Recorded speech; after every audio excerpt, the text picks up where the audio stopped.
Welcome back to Fast Money. A rough week for defense stocks. In AeroVironment, the drone maker, posting earnings that missed estimates on Wednesday, sending shares sharply lower, but the stock is still up 30% this year. Our Morgan Brennan joins us for an exclusive interview with CEO Wahid Nawabi. Morgan. Melissa, that's right. And Wahid, it's great to be here with you at the Reagan National Defense Forum. Thank you. Great to be with you, Morgan. So let's start right there, because you did have earnings this week. It was mixed results. You did maintain your full fiscal year guidance, though. Some of the choppiness we saw in the quarter had to do with Puma sales, which are the reconnaissance drones that you make to Ukraine. That's right. How does that speak to what you are seeing in Ukraine?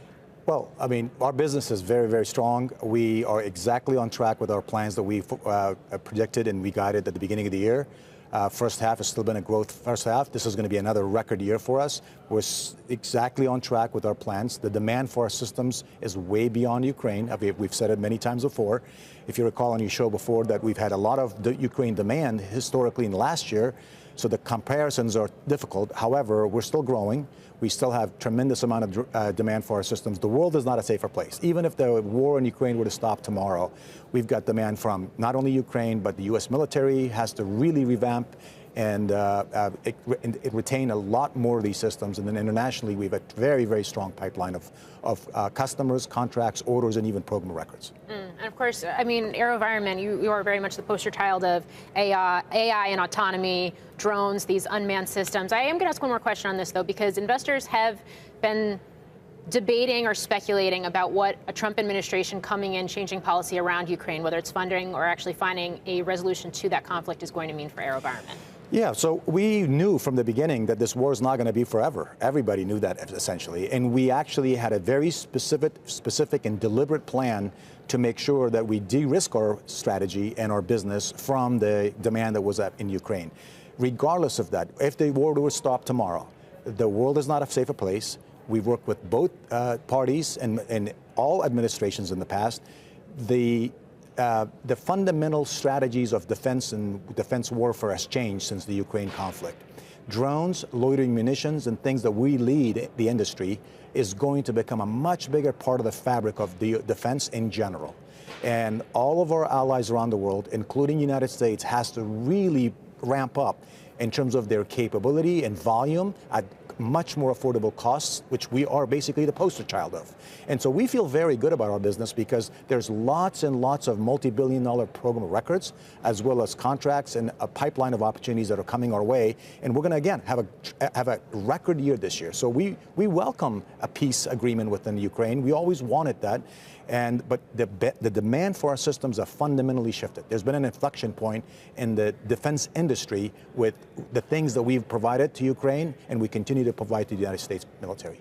So given that fact, I mean, I think about the video and the smack talk of the F-35 that Elon Musk did. He's obviously part of this administration, and where he talked about the importance of drone warfare moving forward. How quickly can you produce what's needed, and what doesn't exist that is being developed that is going to be needed? So we have a ton of exciting technologies and innovations in our business. That's why we invest really a lot in R&D, because we see the opportunities. What the U.S. military has to do, and all our allies, they all know this, the fundamental strategy in defense has changed. The wars and conflicts in the future, which there are lots of them going on even beyond Ukraine today, and we have lots of bad actors around the world, which we currently are in major threat to the United States and our allies. We must have systems that can counteract and give our warfighters a superiority. And those things are a lot more drones, as well as a lot more loitering munitions, like Switchblade and Pumas and Ravens. The pipeline of our technology and innovation is fantastic. This industry is going to change dramatically. So you just said that defense is going to change dramatically. How? Fundamentally, we're faced with a complete different set of threats and adversaries around the world. The type of war that we fought for the last 50 to 100 years, since World War II, it's just not the same. It's completely shifted.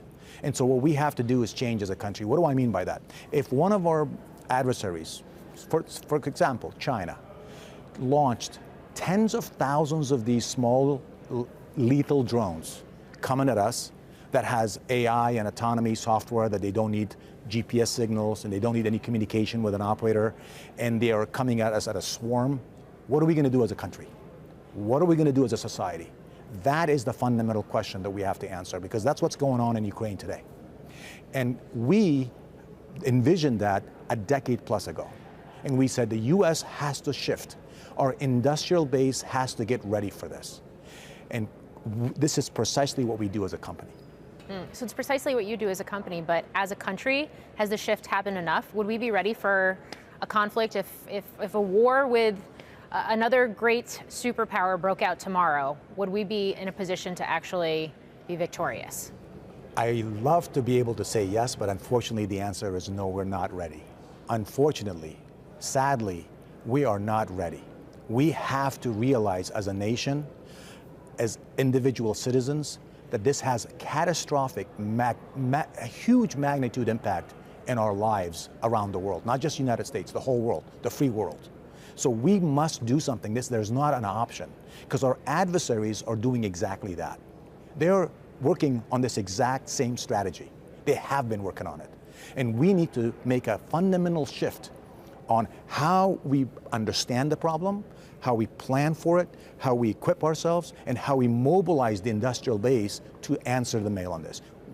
I have a firm belief that the United States industrial base can do this, but we must hurry up and we must be serious about it.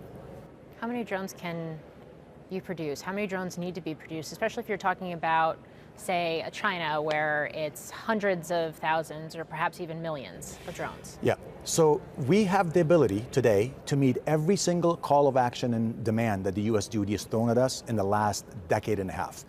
When the conflict in the Middle East started, they asked us to make thousands, we delivered. We were the only company who actually scaled this effectively to thousands. At that time was in the thousands. When Ukraine started, the same thing.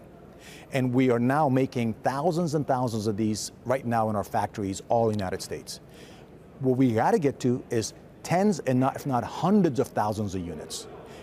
Do we have the capability today? We have the capability to scale up, but we need the government to help us, to give us the contracts so we can actually start the process. The investments required for us is not very huge, but there has to be a customer that is going to procure them. And without that, it's hard because you can only have one customer in this world for this market. And so that is the challenge that our military understands, our government and our individual citizens have to understand. That's the problem that we're dealing with. It will have a huge impact on our society. The kind of freedom and things that we enjoy in this country and around the Western world really is at risk here. It's in question. And I'm really glad that the new administration is going to take a very aggressive approach to really mobilize our country and our military and our society to go after this thing. We can do it. We've done it before. Is deterrence, or at least traditional deterrence as we've known it, understood it, is it broken? It's not broken, it's not sufficient.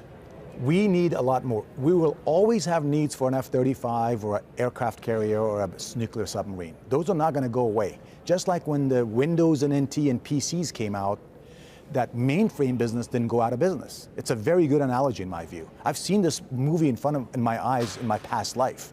When PCs, devices that are mobile, smartphones came out and everybody thought, okay, this is going to be the end of mainframes. No, mainframes are still around.